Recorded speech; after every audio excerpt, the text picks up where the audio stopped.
একটা ইঁদুর এক কৃষকের বাড়িতে গর্ত করে সেই গর্তের মধ্যে বসবাস করত।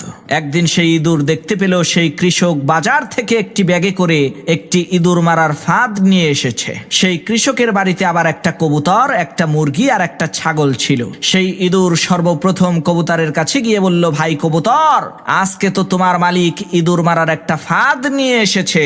ইঁদুরের এই কথা শুনে কবুতর বলল, তাতে আমার কি? ওই ফাঁদ তো আমাকে মারার জন্য আনেনি, এনেছে তোমাকে মারার জন্য।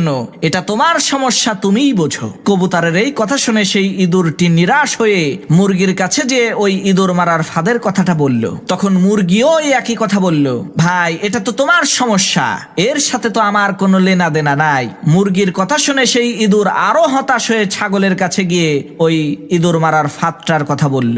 ইঁদুরের কথা শুনে ওই ছাগলটি হাসতে হাসতে বলতে লাগলো, ভাই তোমাকে মারার জন্যই আমার মালিক ওই ফাঁদ বাজার থেকে কিনে এনেছে, তাতে আমার কি সমস্যা?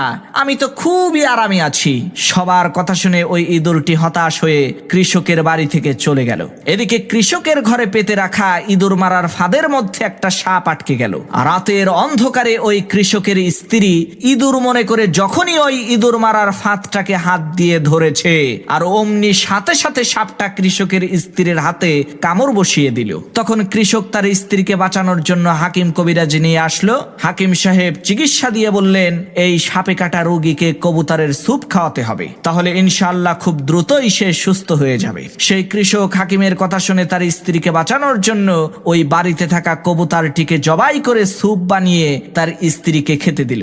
এদিকে তার স্ত্রীর অসুস্থতার কথা শুনে আত্মীয় স্বজনেরা তাকে দেখতে আসলো। তখন ওই কৃষক বাড়িতে থাকা ওই মুরগিটাকে জবাই করে গোশত রান্না করে বাড়িতে আসা মেহমানদেরকে আপ্যায়ন করলো। আল্লাহর কি কুদরত! কিছুদিন পর ওই কৃষকের স্ত্রী সুস্থ হয়ে গেল, যার কারণে ওই কৃষক আনন্দিত হয়ে তার বাড়িতে থাকা ওই ছাগলটাকে জবাই করে এলাকার লোকজনদেরকে দাওয়াত করে খাওয়ালো। প্রিয় ভাই